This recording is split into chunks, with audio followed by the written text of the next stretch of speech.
You're the CEO of Cyberint, a cybersecurity company. Tell me a little bit about what your company does.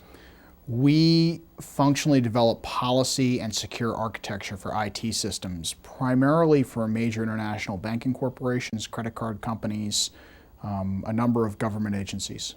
So these companies hire you to what? Stop hackers? One of the track byproducts data? of what we're doing, we track data, we trace and track and create custodial management chains of how data moves through systems.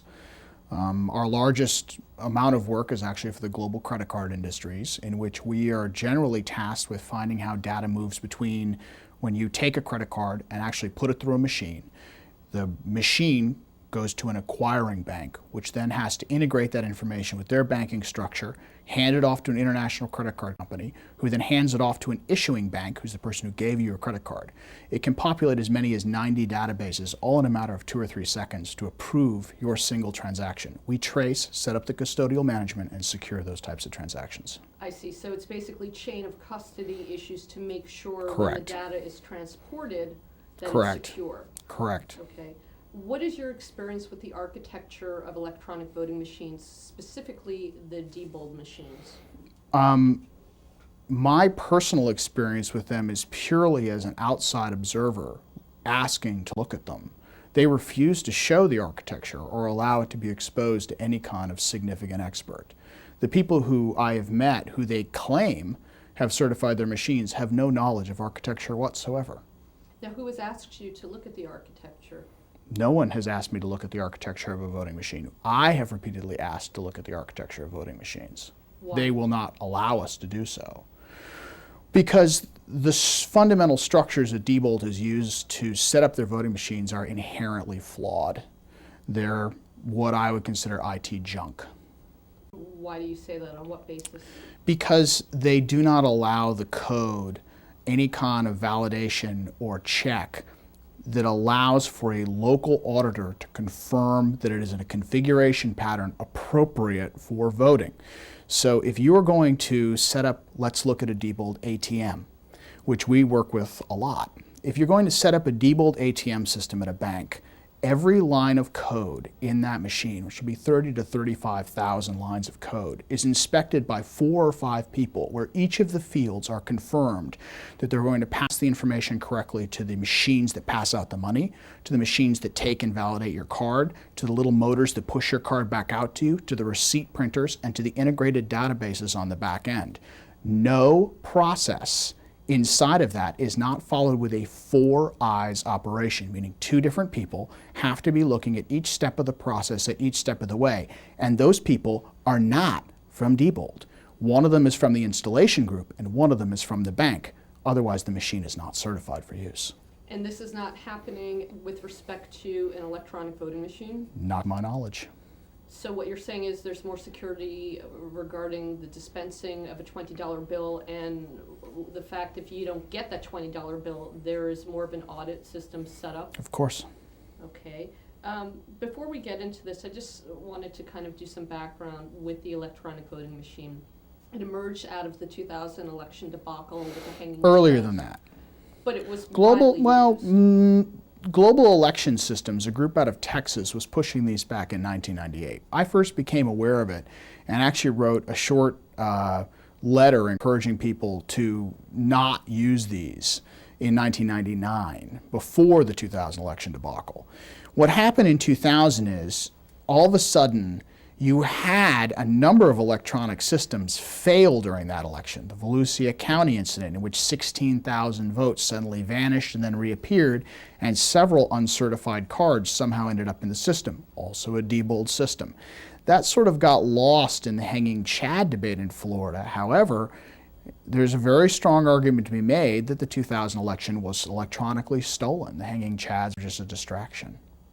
I see. Now, going back to the audit, I believe at many times you've asked the company, you've asked Diebold to audit their system. I've sent personal letters to more than 20 executives at Diebold. I've sent dozens of letters to my own home county, my own home election board, which now uses Diebold machines. I've sent letters to Ken Blackwell and his office. Actually, I personally asked Ken Blackwell for this. I served as the co-chairman of the National Electronic Identity Task Force and presented the state's attorneys general the findings on how to secure state databases. At that meeting, Ken Blackwell was present, and I actually went up and asked him if we could have a conversation about that. He said, it is not the appropriate venue. I then said to him, if you can't discuss voting machine security at a security conference meant for state functions, when can we have this discussion? He then walked away. What about Diebold executives? They have never responded. They responded, that's not fully true. I actually reached out to a number of their people in financial services because I have a very significant set of contacts through the banking work that we do, and the banking people that I'm working with asked for some of the Diebold people to speak to me. Since then, when they realize the scale of what I've asked for, they have refused any further communication. I see. Now, can you explain to the viewer how a Diebold voting machine can be hacked from a remote location? I know at times you've mentioned that foreign nationals can access. Sure. Take us through this. Department of Homeland Security actually, and this is some of the people involved in issuing this, very good friends of mine from the U.S. CERT Center, which is the Cyber Emergency Response Team. The U.S. CERT Center actually put out a full warning, which I'm sure your station can get a copy of, warning that the way Diebold systems are architected, in the way the tabulators communicate to the Central State Tabulation Center, is subject to foreign national hacking. They put out a warning about it. To the best of my knowledge, this is still the case. Here's how it happens. Each individual machine has significant problems. Most machines are not set up, the individual machine that you as a voter touch, are not set up so that they themselves are electronically networked. A few of them are. Some of them hook up to phone lines for a variety of reasons. Some of them have IR port, infrared ports, the same way you scan information back and forth from a PDA. Inside of those machines are a number of layers of information, but eventually they get down to a memory card, which itself is subject to hacking. There are several subject to hackings in the operating systems, viruses, codes, screen flips. All those things can occur, but let's assume everything worked correctly in the machine, and you now have a card with the correct votes in the machine. Personally, we have no way to know this, but let's assume it's true. We then take those machines to the county elections headquarters. All those cards come in and one by one are inserted into a central tabulator. That tabulator is then supposed to take the total votes from each of the precincts and the total votes from the county and electronically transport them from that machine to a central state tabulation machine. Here's the problem. How is that moved from point A to point B? It's moved through common carriers. It'd be very easy if you understood the IP addresses, and this is something that anyone with basic electronic intercept skills understand. You can mimic an IP address and, in the process of that information being transferred to point A to point B, see it. Now, it may be PGP encrypted, it may be socket level encrypted, which Diebold claims to be the case. However, in the 3 counties where I have personally gone and asked the people who do the tabulation, they have no idea how to do encryption, what the encryption is, how it's set, or who sets it. So again, we're just trusting what Diebold says, oh, don't worry, it's encrypted. But none of the voting elections or officials know this or understand how it works. Okay, well then let a professional who actually looks at encryption key algorithm systems, which I have for probably over 100 banks, let me see the system. I can tell you whether or not they're actually using a key exchange system which will make for a secure transmission or not. I tend to think they're not doing so. So again, you've said forget the problems on the front end when a voter... Let's assume there are no problems. Okay, right, and we won't even talk about Princeton at this point. But so as a voter, if I touch the screen, I'm assuming my vote is secure. But you're saying at that point, a lot can happen to your vote. The chain of custody in terms of that vote. Here's my finger, and if I were to write on a ballot, that ballot is now a permanent document. What is happening now is when you touch that screen has circuitry inside of it. And the circuitry inside of it talks to a data field. That data field below it is basically like you walking up and opening a curtain. There's a little man there, and you say, hello, what's your vote? And I said, well, I'd like to vote for this. He goes, okay, thank you. Then he closes the screen and goes to a different screen and tells someone else. So that next layer is the operating system. Now, you don't really know what the screen is telling the operating system because you can't see it. So unlike a vote that you've marked, the screen now takes that information and passes it to a field set in the operating system. Who knows who wrote the operating system? Diebold won't tell us. I've personally reviewed a number of pieces of code from Diebold. It's garbage. Some of the code is awful. I reviewed the patch that they put in Georgia 2002 that many of them claimed as a clock function. It's not a clock function. It's a comparator function. It asked for 3 different fields on the front end. That's information coming down from the screen into the operating system, sits on the operating system in an entry platform. At that point, this piece of code asks 3 fields, I don't know what the 3 fields were, what their totals are, compares them against each other, and sends them somewhere else. Well, if it were me, and I were to guess what that code is, it's a vote flipping code. It's not a clock function. That I know. You're referring to the Georgia 2002 election. Georgia.zip. There was some Correct. upgrade that was supposedly inserted Well, in the machines. Not the whether it's robgeorgia.zip, there's a number of names to the file. I've simply referred to it as what was called the 0-day patch. They patched it 2 days before the actual election itself between Cleveland and Chambliss. I have no idea why, what it was for, what fields it's asking for, or where it delivered them. But ostensibly, Bob Urosevich, the actual president, actually carried this himself, gave it to the people, and told them this is a clock function. None of them are programmers. They installed it like they were instructed, but it's not a clock function. I don't know what it is. It's some kind of comparator program. I see. Well, let's get back to some of the... We didn't quite finish your question. Right. After you've moved through the system, all these different problems can occur, but finally it deposits a final set of data into a memory card. That card then has a number of chains of custody that anybody who's then carrying that card, where you're carrying a stack of paper ballots, sure, you could rewrite all the ballots, but that would take you a long time. If you're carrying a memory card with every single vote from that day from a machine, you can change it like that. Somebody could have in their car or anywhere else, they could have a very simple kind of reader. This has been demonstrated in a number of different hacks. You can just change the information on that card by overriding it with the same operating system type that was used to record it in the first place. What about Al-Qaeda or China or... That's in the transmission component. Now let's say the cards have successfully gotten down to the county correctly. Who knows? No one's ever inspected the code inside this machine. So you're taking a card and you're saying, well, here's all the votes. And let's assume the correct card has been brought. Nobody's lost the card, which is what just happened in Maryland.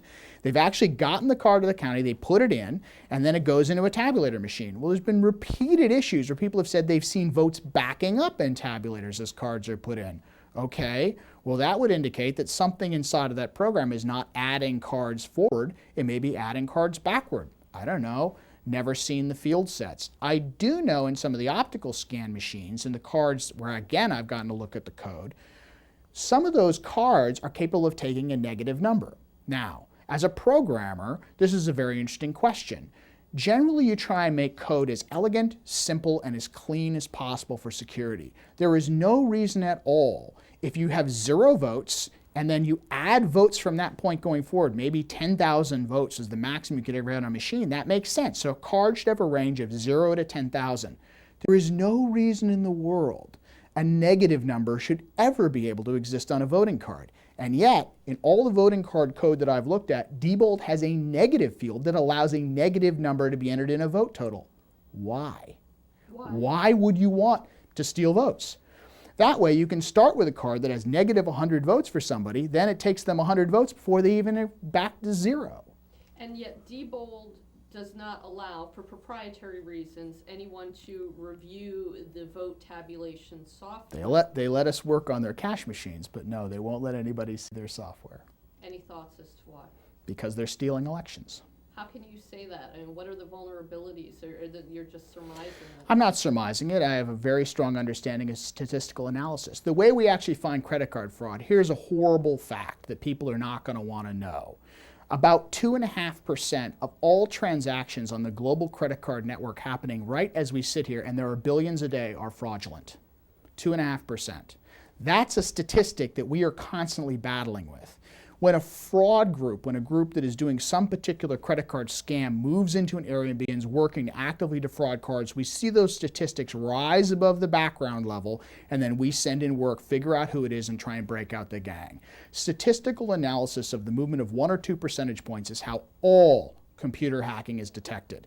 If you look at the case of Saxby Chambliss, that's ridiculous. The man was not elected. He lost that election by 5 points. Max Cleland won. They flipped the votes. Clear as day. Everybody was shocked by it. There's been numerous vote flips at this point. I do not believe George Bush won. I believe Kerry won. And I'm a member of the GOP. But I want to make it clear. We need to live in a place where your election actually is reflected in the vote. I want my candidate to win. But if my candidate loses, I care a lot more about the process than I care about the victory. So this is not a partisan issue. It shouldn't be. This is a fascist issue. People who don't want voting and want fascist control but have people think they're voting. I mean, people forget the fact there was voting in Hitler's Germany. Guess what? He won with 90% of the vote all the time. There was voting in Saddam's Iraq, and guess what? Saddam won the vote all the time. Well, did they win? Was that actually the will of the voter? Was that the way the votes were even cast? Interesting question. I want to read something to you that was on the front page of the Washington Post yesterday. Maryland State Senate President Mike Miller called the current voting system, quote, the Diebold machines state of the art. Do you consider these machines state of the art? State of the art what? A state of the art for a voting machine? I guess so. As far as I'm concerned, what I have seen of voting machines is reasonably good 1994 technology.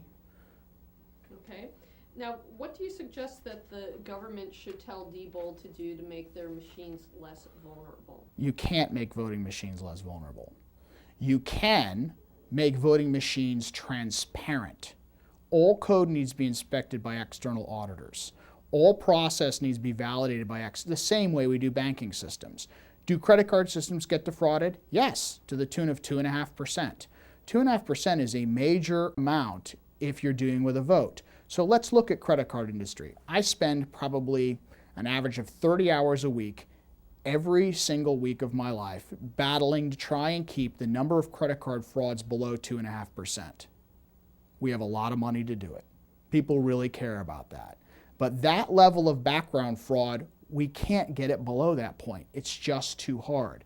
Well, let's look at the question of, do you want to have a system in place where there's a permanent background of electronic voting fraud at 2.5%? That means you have to win an election by a minimum of 3% to know that you won? I don't.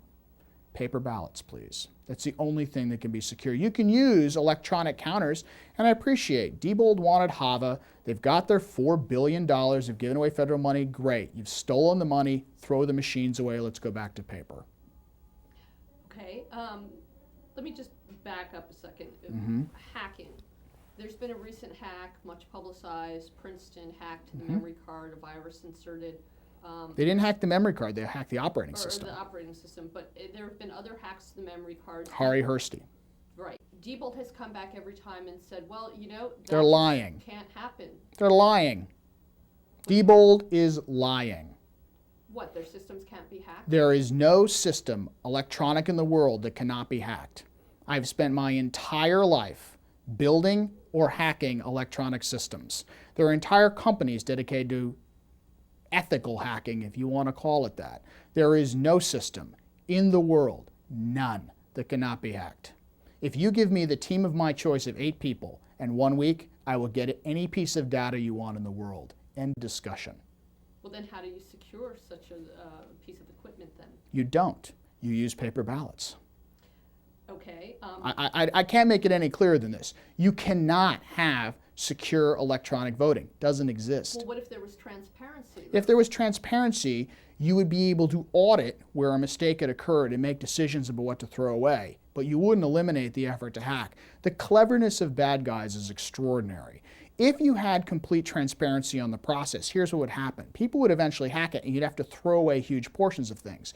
If you want to use electronic systems to accelerate the process and make it more assured, there's no reason not to use optical scanning. You have a paper ballot, people mark it, you scan them very quickly into a system. Now, at that point, those need to have random sampling to compare the way the computer has actually recorded things versus some hand-chosen samples at random, 1 or 2%, and if 1 or 2% of random samples from the hand-counted paper ballots matches the computers, in all likelihood, you do not have a hack, in all likelihood. So at that point, you have a very high degree of assurance that what you have is an accurate tabulation vote. Other than that, you don't.